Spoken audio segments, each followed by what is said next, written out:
Hello everyone, welcome to mini grammar show. मैं रशिका गुप्ता स्वागत करती हूँ आप सभी का मिनी ग्रामर शो में और उम्मीद करती हूँ कि आप सब बहुत अच्छे होंगे। इससे पहले हमने कॉन्सेप्ट नंबर 35 तक पढ़ लिया है। 7 वीडियोस हैं जो अब तक आपको मिल चुकी है, 7 5 जो 35 और 5 कॉन्सेप्ट्स हम हर एक वीडियो में करते हैं। आज यहाँ पे कॉन्सेप्ट नंबर 36 से लेके 40 तक करेंगे। 5 कॉन्सेप्ट्स फिर से मिलेंगे आज आपको और आज हमारे 40 कॉन्सेप्ट्स कंप्लीट हो जाएंगे। बहुत जल्द आप देखोगे कि पूरा हम 100 तक पहुँच जाएंगे और इसी के साथ अपने कॉन्सेप्ट्स को रिवाइज करते रहिए। अगर लग रहा है कि हमने पहले चीज़ों को पढ़ा हुआ है तो स्पीड को बढ़ाइए और फटाफट से चीज़ों को रिवाइज कर लीजिए। ठीक है, तो चलिए आइए देखते हैं कॉन्सेप्ट नंबर 36 जो है वो किस बारे में बात कर रहा है। देखिए, कॉन्सेप्ट नंबर 36 कह रहा है कि एक फ्रेज होता है आपके पास इन द एंड और एक होता है आपके पास एट द एंड। तो और एक होता है इन द एंड और एक होता है एट द एंड। इन दोनों में लेकिन डिफरेंस होता है। तो हमें कहाँ पे इन द एंड यूज़ करना होता है और कहाँ पे एट द एंड यूज़ करना होता है, इसी चीज़ को जानना है। तो देखो, इन द एंड जो आपका होता है इसका मतलब होता है बेटा finally, after a long time, जब बहुत लंबे समय बाद कोई काम आपका हो जाए तो हम कहते हैं ना फाइनली, यार ये हो गया। इन द एंड हम तब यूज़ करते हैं, कब सेंस आती है इन द एंड की? फाइनली या आफ्टर अ लॉन्ग टाइम, जब आपको कहना हो। ठीक है, फॉर एग्जाम्पल जैसे कि यहाँ पे बोला गया है in the and I got a visa for Russia, मतलब फाइनली, ये बहुत लंबे समय बाद फाइनली मुझे रशिया के लिए वीज़ा मिल गया। तो जब आपको इस तरह की सेंस देनी हो, इन द एंड मतलब फाइनली, फाइनली यार ये काम बहुत टाइम से अटका पड़ा था लेकिन अब ये काम मेरा हो गया है।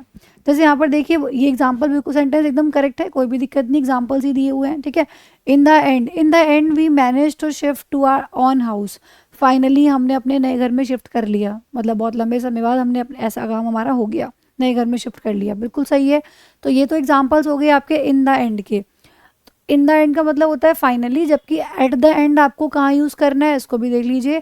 एट द एंड आप यूज़ करते हो at the point where something stops, उस समय के उस पॉइंट के लिए जहाँ पे कोई चीज़ आके रुक जाती है। दोनों में डिफरेंस हुआ ना। अगर फाइनली की सेंस में यूज़ करना है तो इन द एंड, और अगर आप बात कर रहे हो कि कोई चीज़ किसी पॉइंट पे आके अगर रुक गई है, एट द एंड आप वहाँ यूज़ करते हो। ठीक है, जैसे फॉर एग्जांपल आपने कहा यहाँ पे, जैसे मूवीज़ वगैरह के लिए आप यूज़ कर सकते हो। फॉर एग्जांपल आपने कहा I think the film is a bit boring eight the and, कि मुझे ऐसा लगता है कि जो मूवी जो फिल्म है, मूवी है, वो एंड में, अंत तक आते आते मतलब बोरिंग हो गई। ठीक है, बोरिंग हो रही है। तो इसका मतलब कोई चीज़ चल रही थी और अंत की जब आप उसकी बात कर रहे हो और कि अंत तक आते आते किसी पॉइंट पे जब स्टॉप होने वाली होती है कोई चीज़, तो उसके लिए आप एट द एंड लगाते हो कि शुरू से मूवी ठीक थी लेकिन अंत तक आते आते क्या हो गई, बोरिंग हो गई। ठीक है, तो ऐसी सिचुएशन में देखो एट द एंड लगाया आपने।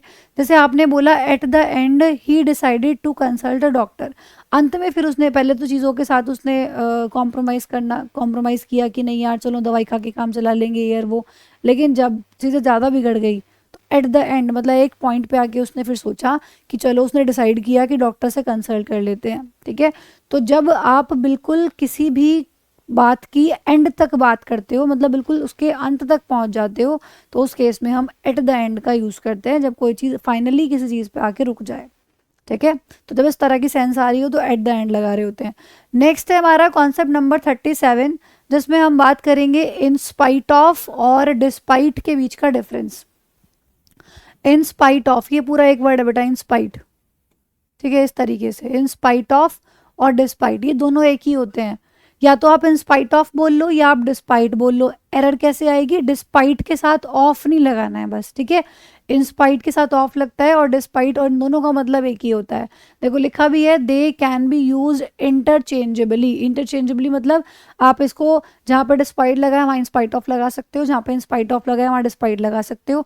लेकिन क्या नहीं करना है? Do not use of, of का यूज नहीं करना है डिस्पाइट के साथ, बस ये गलती नहीं करनी है और यही एरर बनती है।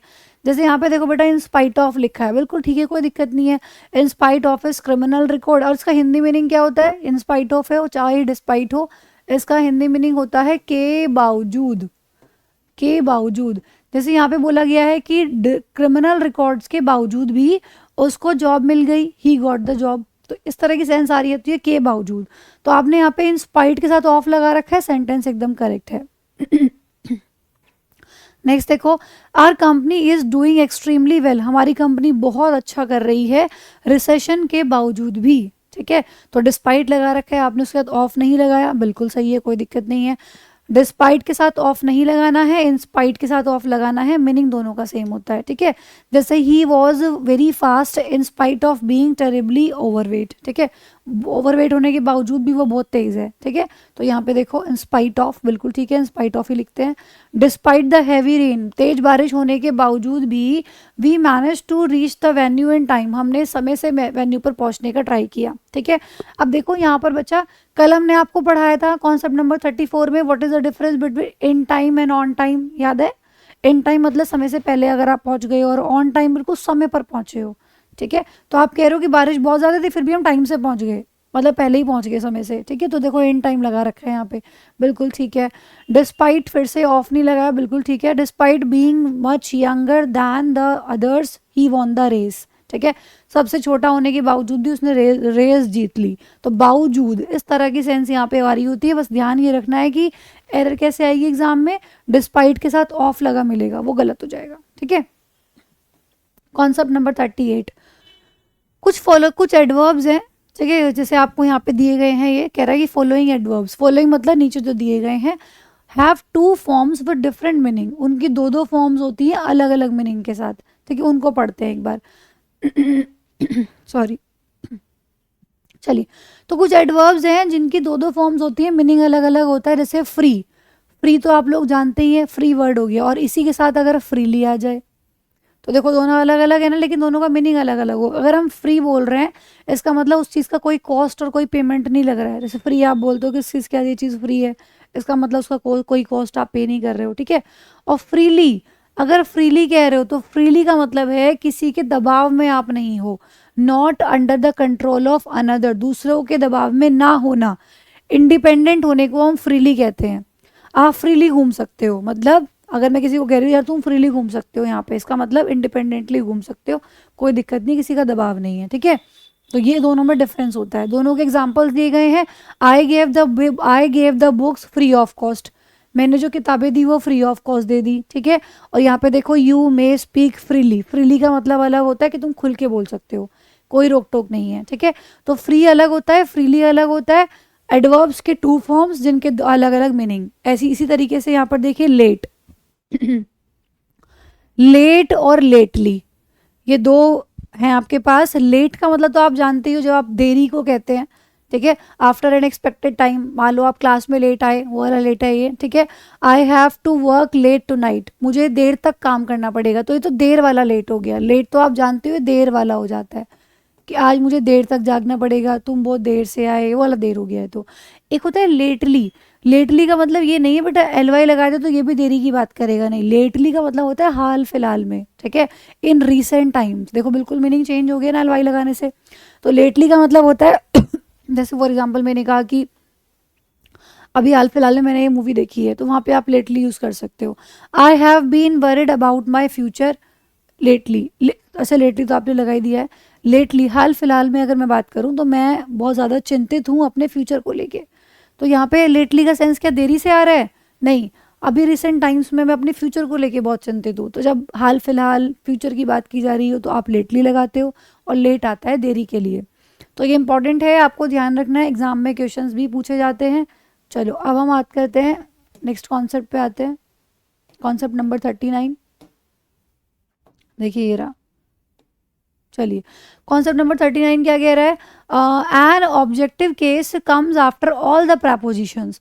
कल भी बताया था मैंने, ये कल दूसरे तरीके से आया था, और दूसरे तरीके से आया है ये। कोई भी प्रपोजिशन होना तो उसके बाद हम हमेशा क्या करेंगे, ऑब्जेक्ट फॉर्म का यूज़ करेंगे। जैसे कि प्रपोजिशंस हो गई आप लोगों की कुछ इंपॉर्टेंट, इनके बाद आप देखोगे कि सब्जेक्ट फॉर्म लगा हुआ मिलता है, लेकिन वो गलत होता है। लेट के बाद हमेशा object form, like, but, except, between, ये सारी की सारी आपकी प्रपोजिशंस है, और बिटवीन का पेयर एंड होता है, ये बता रखा है यहाँ से, ठीक है। ये सारी की सारी आपकी प्रपोजिशंस है, और भी जो प्रपोजिशन है, सिर्फ यही नहीं, और भी अगर कोई प्रपोजिशन है तो उसके बाद हमेशा क्या लगाओगे आप वहाँ पे, ऑब्जेक्ट फॉर्म का यूज करोगे। Everything is fine between I and she, गलत हो गया ना बेटा, इनकरेक्ट लिखा है। देखो क्यों गलत है, क्योंकि बिटवीन आपकी प्रपोजिशन है, और प्रपोजिशन के बाद तो ऑब्जेक्ट फॉर्म आना चाहिए था, तो आई और शी कहाँ से आ गया? देखो ये करेक्ट फॉर्म लिखी है इसकी, आई की जगह आना चाहिए था मी, और शी की जगह आना चाहिए था हर, ये करेक्ट फॉर्म है इसकी। ये इनकरेक्ट है, ये करेक्ट है, करेक्ट ऑलरेडी लिखा हुआ है इसलिए मैंने यहाँ पे एडिट नहीं किया, ठीक है।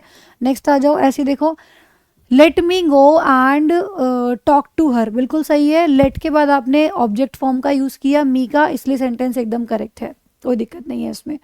आ जाओ कॉन्सेप्ट नंबर 40 पे। ईच अदर और वन अनदर के बीच में डिफरेंस जानते हैं कि क्या होता है। What is the difference between each other और वन अनदर? ये दोनों ही हमारे रेसिप्रोकल प्रोनाउन है। ईच अदर को यूज़ किया जाता है दो के लिए, जब हम दो लोगों की बात कर रहे हो, और अगर हम दो से ज़्यादा की बात कर रहे हैं तो उस केस में हम यूज़ करते हैं वन अनदर का। बस यही डिफरेंस है। जो लिखा है ये लिखा है use each other when referring to two things और पर्सन्स, या फिर वन अनदर का यूज़ करेंगे हम जब मोर देन टू की बात की जाए, रेफरिंग टू थ्री और मोर देन थ्री, दो से ज़्यादा मतलब, ठीक है। तो ध्यान देना, सिंपल लैंग्वेज में भी लिखा हुआ है कि each other refers to two and one another refers to more than two. बस आप ये ध्यान रख लो, इंपॉर्टेंट। मैंने ऊपर वैसे बहुत सिंपलेस्ट लैंग्वेज में लिख दिया है, टू और प्लस टू, ठीक है।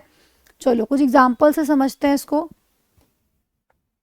देखो ज़रा, यहाँ पे लिखा है the newly married couple danced with each other at the party. अब सब जानते हैं कि कपल में तो दो ही लोग होते हैं। अगर मैं कपल कह रही हूँ तो अंडरस्टूड है कि भाई हस्बैंड वाइफ दो ही होंगे ऑब्वियसली। तो कपल वर्ड का यूज़ किया गया है, इसका मतलब हम यहाँ पे ईच अदर ही लगाएंगे और सेंटेंस इसलिए करेक्ट हो गया। आफ्टर द टेस्ट एट वुमनिया the students discuss the paper with one another. वुमनिया पे टेस्ट देने के बाद स्टूडेंट्स ने पेपर को डिस्कस किया एक दूसरे के साथ। बच्चे ज़्यादा हैं, अब दो तो होंगे नहीं ऑब्वियसली, बहुत सारे बच्चे ने टेस्ट दिया है यहाँ पे। तो स्टूडेंट्स लिखा है इसीलिए हमने यहाँ पे वन अनदर लगाया है, तो बिल्कुल करेक्ट है सेंटेंस। इसी तरीके से players of the team, team में प्लेयर ज़्यादा होते हैं ऑब्वियसली, कॉम्पीटेड विद वन अनदर, एक दूसरे के साथ कॉम्पीट कर रहे हैं, तो ज़्यादा प्लेयर्स, इसलिए देखो वन अनदर लगाया, सेंटेंस करेक्ट है। आगे आ जाओ, द टू ब्रदर्स क्वेरल्ड, दो भाई हैं, अगर दो हैं तो फिर ईच अदर लगाओगे, सेंटेंस करेक्ट हो गया। तो जब दो की बात की जाएगी ईच अदर, दो से ज़्यादा वन अनदर। तो आज हमारा ये कॉन्सेप्ट नंबर 40 तक कंप्लीट हो गया है और ऐसे ही हम चीज़ों में आगे बढ़ते रहेंगे। मिनी ग्रामर शो पे जो वीडियो होता है आपको रोज़ 1 बजे मिलता है और प्लेलिस्ट अलग से बना दी गई है। प्लेलिस्ट में आप लोग सीक्वेंस में सारी वीडियोस को देख के अपना फटाफट से चीज़ों को रिवाइज कर सकते हो। थैंक यू सो मच, और इसी तरह से रोज़ वीडियोस देखते रहिए और शेयर करते रहिए। Bye bye.